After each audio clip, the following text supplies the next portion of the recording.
AHY dan kawan-kawan tak cukup miliki jam terbang, bersiaplah untuk kalah. Ditulis oleh Ruskandi Anggawiria di seaworld.com.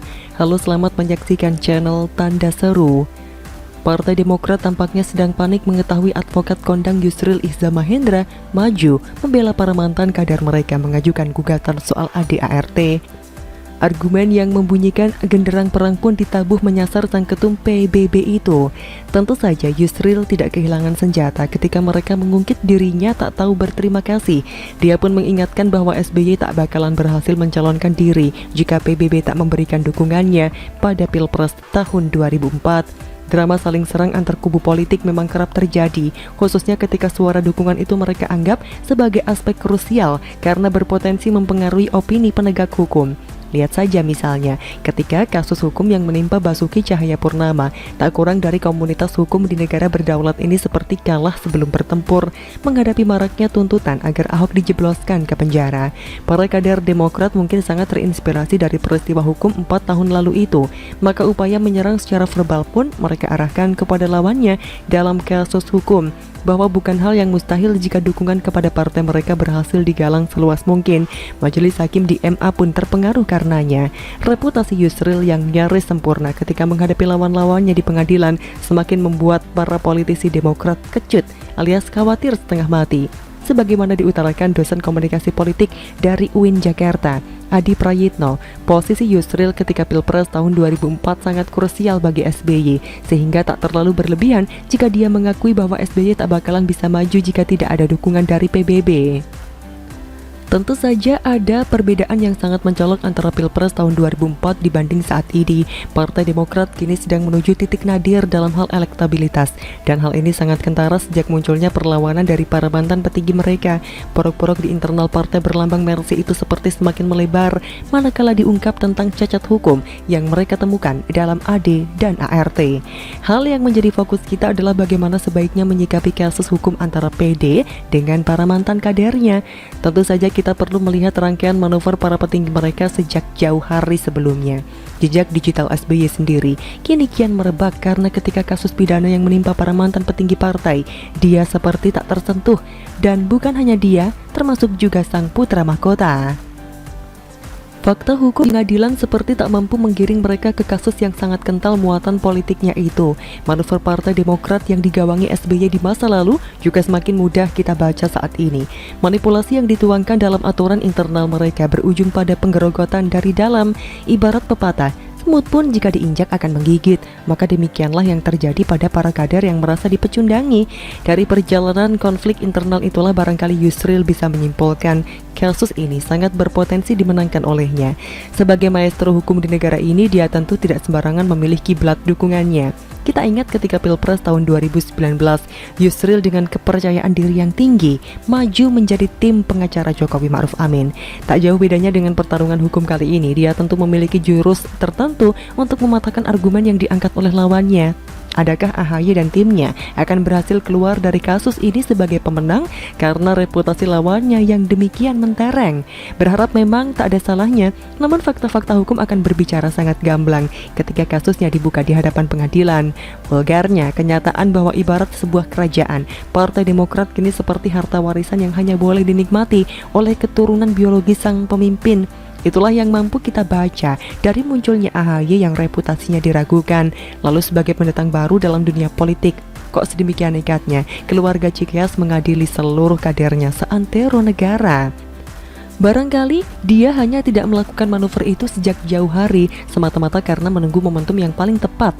Kita hanya mampu membaca misalnya ketika seorang waketum saat dirinya menjadi pucuk pimpinan, hingga berganti ke pengurusan pun tetap saja tak beranjak dari posisi awal. Sangat janggal rasanya jika para kader tak memperhitungkan pengalaman orang nomor 2 saat kongres berlangsung. Dari analisis itulah barangkali barisan sakit hati pun bermunculan, dan bukan hanya terjadi di pusat, melainkan juga muncul di daerah-daerah. Semoga saja ketika perhelatan 5 tahunan berlangsung, nasib kepengurusan PD sudah selesai diatasi. Tentu saja nasib partai ini pun sangat tergantung kepada penyelesaiannya secara hukum hingga tuntas. Bagaimana menurut Anda?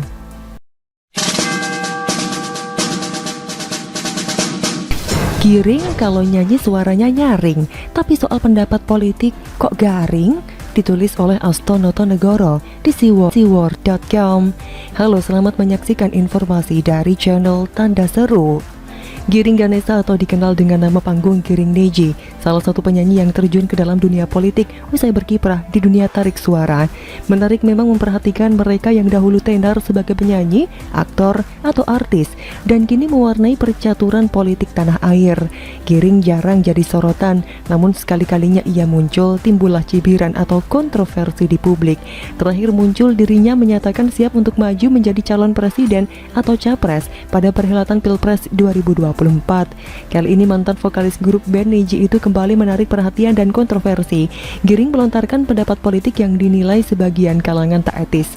Politisi Partai Solidaritas Indonesia atau PSI itu mengatakan Gubernur DKI Jakarta Anies Baswedan sebagai pembohong. Giring berharap pada 2024 Indonesia tidak jatuh ke tangan Anies Baswedan. Pernyataan Giring itu sontak menimbulkan polemik di kalangan politisi dan publik. Sebagian politisi mencoba bersikap netral menanggapi pernyataan Giring, lainnya menentang, sementara ada juga yang menjawab diplomatis tetapi senada dengan Giring. Politisi yang partainya mendukung Anies sudah pasti akan membela dan menentang pernyataan Giring itu. Sementara bagi partai yang kemarin sikap politiknya belum jelas, akan berusaha bersikap netral. Yang dapat dipastikan adalah partai yang berbeda pandangan dengan Anies pasti mendukung pernyataan Giring. Namun beberapa hari mengamati perilaku Jakarta, didapati ada orang-orang yang selama ini tidak suka, bahkan bisa dibilang membenci Anies.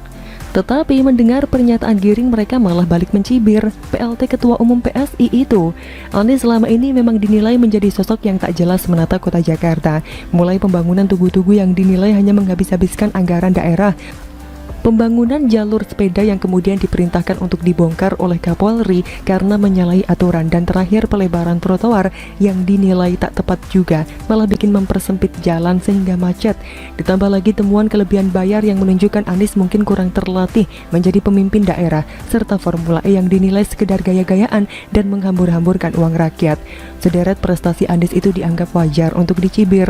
Tak heran kalau Giring sampai melontarkan pendapat politik Anies sebagai pembohong dan tak rela 2024 Indonesia dipimpin oleh dirinya. Namun, sebagai orang yang bisa dibilang pendatang baru dalam dunia politik, seharusnya Giring belajar banyak soal etika politik.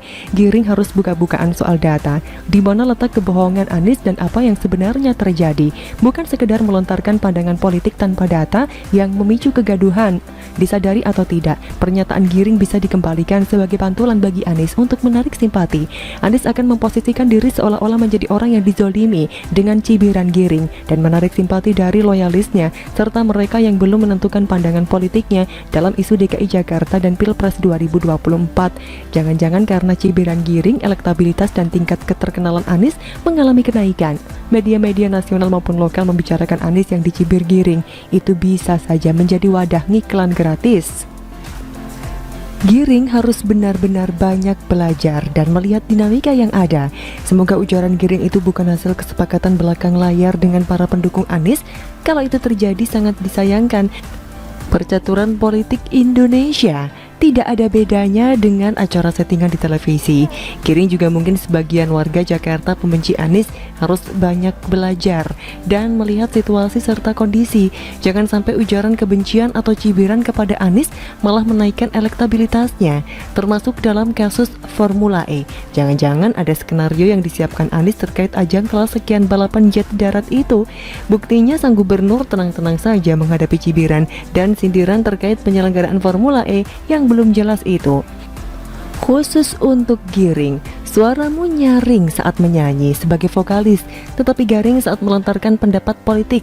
Jadilah politisi cerdas yang bicara dengan data dan menyindir tapi nusuk, ketimbang sekedar asal bunyi alias asbun dan memicu polemik. Indonesia butuh politisi cerdas berwibawa yang bisa membunuh politisi-politisi yang mengancam persatuan bangsa dan negara Indonesia, juga mengacaukan serta merampok uang rakyat untuk memuaskan hasrat pribadi dan kelompok. Bicara dengan data membuat kamu berwibawa, tak asal nyerocos membuat kamu terlihat cerdas. Jaga Indonesia, cintai rakyatnya.